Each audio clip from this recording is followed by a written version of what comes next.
आज यहाँ नामांकन आलोक सोरेन का नामांकन की सभा में आए हुए यहाँ पर तीनों प्रखंड के शिकारीपाड़ा विधानसभा के सबसे माननीय हमारे सांसद महोदय, इसके साथ ही हमारे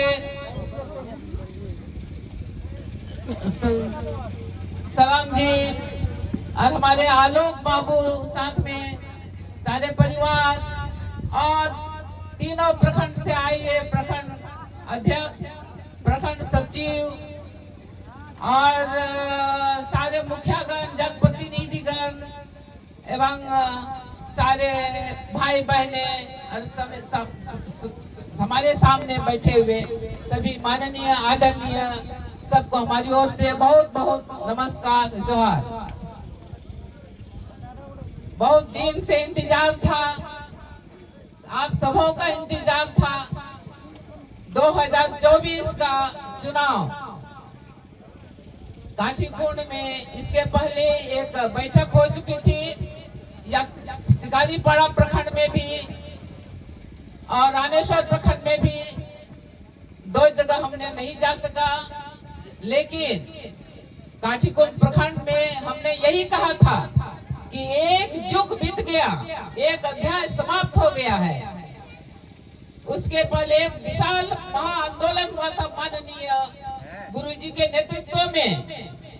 उस समय 25-30 साल के पहले याद होगा, हमारे छोटे बड़े हमसे या जवान सब अभी जो है पैदाइश भी नहीं हुआ था, उस समय के दिन को मुझे याद आता है कि किस तरह से यहाँ गरीबी, अशिक्षा, पलायन, शराब में महाजन के शासन, दुशासन से सारे ग्रस्त की अवस्था में उस समय पदार्पण हुआ हमारे गुरुजी का, और उन्होंने एक आंदोलन छेड़ा था। उस आंदोलन में यहाँ के लोग आधा अधूरा कपड़ा पहने, शरीर में कपड़ा नहीं था, उस समय खुले आकाश के नीचे इसी तरह बैठक करते थे। माननीय गुरुजी को देखने के लिए हजारों हजार लोग ट्रक में, खुले ट्रक में बैठ करके डुगी बजाते हुए, पानी में इसी तरह भीगते हुए वो माननीय गुरुजी को देखने के लिए जाते थे। और उस आंदोलन में, एक आंदोलन के तहत हमें लड़ाई लड़नी पड़ी। उस लड़ाई के बाद हमारे जो जीत हुई, हमारी लड़ाई के चलते, किनके चलते? उस आंदोलन में हमारे माननीय आपके सामने बैठे हैं एमपी साहब, जो आपके प्यार और सम्मान का जो आपने दिया है, इनको हम लोग ने सम्मानित किया, और इनको आप लोगों के प्यार ने इनको हम लोग बनाए एक नेता, और 30-35 साल इन्होंने आपके प्यार के चलते एक आप लोग का एमएलए बन के रहे। और आज वो दिन है, इतना दिन, जितने दिन भी आपने 7 बार, ये पूरा हिंदुस्तान में हर जगह ये चर्चा का विषय हो रहा है कि शिकारीपाड़ा विधानसभा के मेरे जो 7 बार जीत के आए हैं और 8वां बार लोकसभा का सांसद है, सिर्फ आपके चलते, आपका प्यार और सम्मान के चलते ये हुआ है। इसके लिए मैं आप लोगों को बहुत बहुत धन्यवाद देती हूँ। अब समय आ गया है, अब हमारे सांसद महोदय का वो समय आ गया, वो जिम्मेदारी जो गुरुजी ने इनको दिया था कि बखूबी निभाए, और बहुत ही प्यार से आपके साथ, मेहनत से के साथ आप लोग से पेश आए। उस समय आ गया है, अब वो विरासत, वो जिम्मेदारी, चाहे आप युवा हो, चाहे आप छोटे बच्चे हो, चाहे बुजुर्ग हो, वो जिम्मेदारी आज हम दोनों ने मिलकर आलोक सोरेन को सौंप दिया है। आज इन्होंने नॉमिनेशन किया है, नामांकन किया है, और सारी जिम्मेदारी उनको दिए हैं। जितने भी काम हम लोग के द्वारा नहीं हो पाया है, अभी भी शिकारीपाड़ा विधानसभा में बहुत ऐसे काम नहीं हुआ है जो होने का जरूरत है। अभी भी खेती में हाथ को पानी नहीं कि हम खेती कर सके। अभी भी हमारे मजदूरों को बाहर जाना पड़ रहा है रोजगार के लिए। रोजगार हम कैसे दिलाएं, उसके लिए हम हमारे पास जिम्मेदारी है, इनको हम जिम्मेदारी हम लोग सौंपते हैं। बहुत सारे पलायन होता है, इसको हमको रोकना है।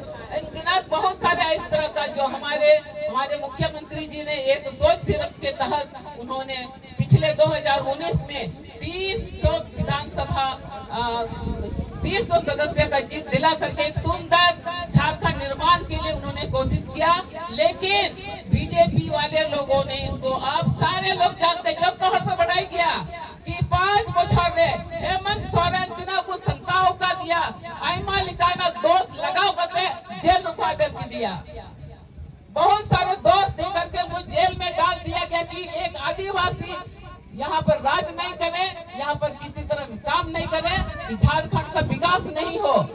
जिस तरह से आपका रघुवर दास ने आपका हमारा जो मंझी वाला जो था, जो विधान मंझी का जो उसका जो अधिकार था उसको खत्म करने का कोशिश किया, ग्राम सभा का अधिकार को खत्म करने का कोशिश किया। यहाँ पर जितना हमारा कोयला है उसको ले जाने के लिए तरह तरह के उन लोग ने युक्तियां किया, लेकिन फिर भी आप लोगों ने एकजुट होकर के संगठन बना के उसका रोकने का काम किया है, जिसके चलते आपको बहुत बड़ी धन्यवाद देंगे। अगर इस बार नियतों बाबू तिगुलेम खाए तबे खाए वहाँ जगह को हता तब ना अब हमको लगा दो पुना एंते पुन ने लेकर ना चील का मुख्यमंत्री लेकर होट जेल को आदेश की दिया, अब तो चील हाल हुई तो मना, लेकिन उसमें आप लोगों महिलाओं को विशेष कर मैं कहती हूँ आयु होट विशेष रूप से अंजुम पे सीधे जेल में मुख्यमंत्री को आदेश की दिया, कोई तिगुई ना उन्हें छटाई लगी मसले पे कोई तिगुई ना।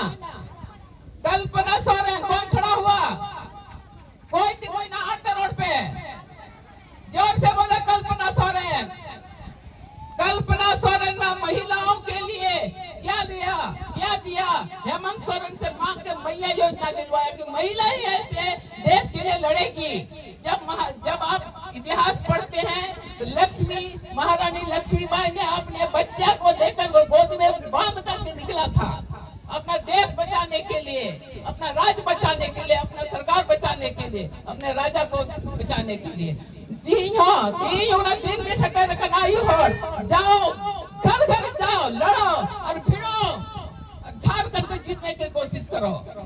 उनाते आपे आयु हो निमिर हो तीन मिता पे कना जे नो लड़ाई दो जुदी बाबुन लड़ाई लेन खाए बाबुन उड़ुक लेन खाए उड़ा उड़ा बाबुन चला लेन खाए तो मैं लड़ाई रे बाबुन ये तड़िया बाबुन जीतो दरकन बीजेपी नहीं तो जरा कुछ पिछले बार लोकसभा चुनाव में लोगों को हमने पकड़ा पैसा बांटते हुए, गांव-गांव जाकर के पैसा बांटा है और बांटेगा इस बार भी, सावधान हो जाओ। गांव में महिलाएं, बुजुर्ग, बच्चे, जवान सभी आप लोग सावधान हो जाएं। इस बार का लड़ाई जो लड़ाई है ये बहुत टॉप का लड़ाई है। आप लोग सावधान, अगर जीतना है तो सजग रहिए। किसी भी तरह का लोग आते हैं आपके पास उसे सामना कीजिए।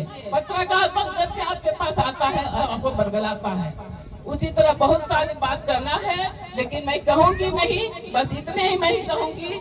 आप लोग के सामने वही आलोक सोरेन है, वही आदरणीय नलिन सोरेन का बेटा है।